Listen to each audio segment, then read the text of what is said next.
स्वामी जी बौद्ध दर्शन की बात करते हैं। भगवान बुद्ध ने 4 आर्य सत्य बताए। पहला उन्होंने कहा कि दुख है, दूसरा बताया कि दुख सर्वत्र व्याप्त है, और तीसरा बताया कि दुख का कारण है, और चौथा बताया कि दुख का कारण है वो तृष्णा है, वो आदमी की जो लालसा है, अगर उसको समाप्त कर दिया जाता है तो दुख समाप्त हो जाता है। यानी किस तरीके से देखते हैं, कैसे इसका समन्वय है, इसका कैसे इसका पूरक है, कैसे इससे तालमेल खाता है, थोड़ा बताइए, ताकि बौद्ध दर्शन के लोग भी, हमारे अध्यात्म विज्ञान, वो ये मानने लगे कि ये तो पूरक है, तो वो भी इसमें विश्वास करने लग जाए। सबसे पहली बात यह है कि भगवान बुद्ध ने जिस प्रकार से दुख की उत्पत्ति, दुख का कारण और दुख का बढ़ाने का कारण और निवारण, ये सब कुछ उन्होंने बताया अपनी भाषा में, और अच्छी तरह उन्होंने वर्णन भी किया, लोगों को समझाने की उन्होंने कोशिश किया। मैं मानता हूं आध्यात्म विज्ञान के दृष्टिकोण से, और मैंने पहले भी बताया कि दुनिया में सुख दुख जैसी कोई चीज नहीं है, मगर उन्होंने जिस दुख को दुख बताया, आध्यात्म विज्ञान इसको इच्छा बताते हैं। इंद्रियों के माध्यम से खड़ी हुई इच्छा, मेरे को सुख चाहिए, ये कॉमन सभी के लिए, सबको सुख चाहिए, किसी को दुख नहीं चाहिए। और दुख सुख चाहिए तो इच्छा तो होगी कि यहां से सुख मिलेगा, यहां से मिलेगा, यहां से मिलेगा, यहां से मिलेगा। तो ये इच्छा जो 5 इंद्रियों के माध्यम से जो हमको दिखता है, उसमें हम इच्छा करते हैं, यहां से सुख मिलेगा, यहां से सुख मिलेगा, यहां से सुख मिलेगा, यहां से सुख मिलेगा। और ये इच्छा होने के नाते हम मिलता है तो राग करते हैं, नहीं मिलता है तो अपेक्षा करते हैं कि हमको मिले, और मिलने के बाद भी बार बार मिले। और इसका विपरीत अवस्था होती है, इसको हम दुख मानते हैं।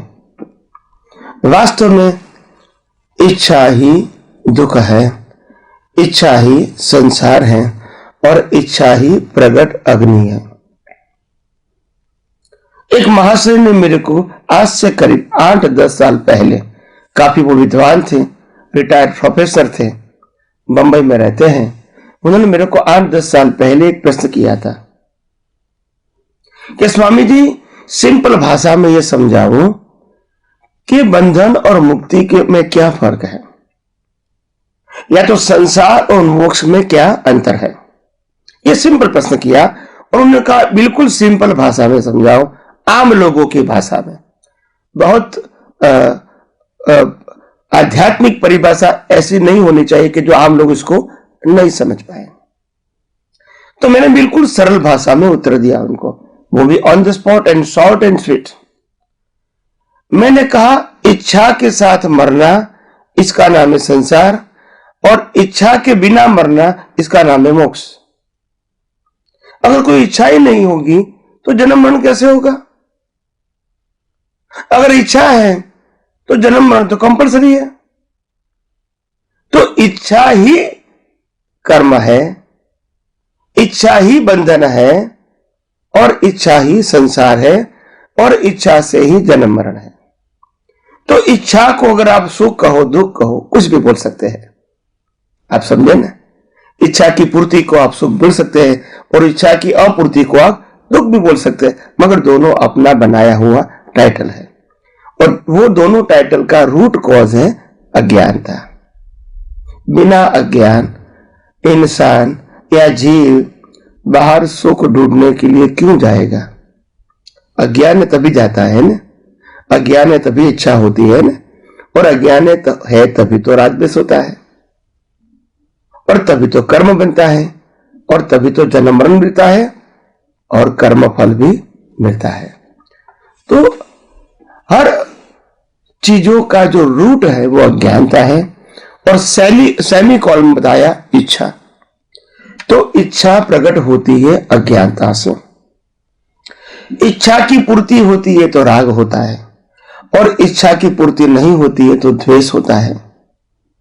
और जब इच्छा ही समाप्त करना है तो आत्मा को और कुदरती कानून और कुदरती रचना को समझने का, तो इच्छा समाप्त हो जाएगी।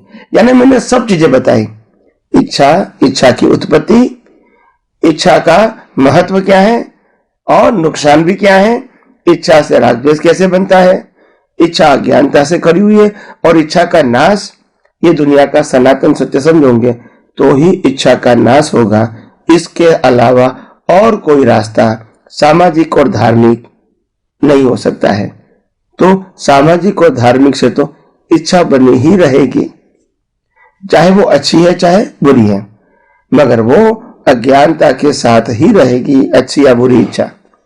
तो इसीलिए हमको अगर इच्छा को ही समाप्त करना है तो हमको अज्ञानता को समाप्त करना पड़ेगा। और इसीलिए जिस प्रकार से भगवान बुद्ध ने जिस प्रकार से दुख का कारण बताया, दुख की अनुभूति बताई और दुख निवारण का जो कारण बताया, तो मैं समझता हूं दुख के सब शब्द को अलग करके अगर वह इच्छा रखोगे तो सभी प्रश्नों का समाधान हो जाएगा। और आध्यात्म विज्ञान सुख दुख को स्वीकार नहीं करता है, क्योंकि दुनिया में वैसे सुख दुख है नहीं, सिर्फ अपनी मान्यता है। मैंने बहुत सारे एग्जाम्पल दिया, एक व्यक्ति के लिए एक सुख है, दूसरे व्यक्ति के लिए दुख है। आज लड़की की शादी करवा लो तो लड़के के घर वाले को दुख है और लड़के के घर वालों को सुख है। तो सुख दुख तो अपनी मान्यता है। तो हर बातों में देखोगे तो मान्यता ही है, सनातन सत्य नहीं है। और हम दुखी है ऐसा मानते हैं, क्योंकि अज्ञान में वास्तव में दुखी सुखी नहीं है। अज्ञान से बड़ा सुख दुख नहीं हो सकता है। एनीवे, हमको आध्यात्म मार्ग में और भी बहुत कुछ जानने की समझने की आवश्यकता है। आइए हम सब यही आध्यात्म विज्ञान को और गौर से यथार्थ रूप से समझने की कोशिश करें और अपने ही जीवन को मंगल बनाएं।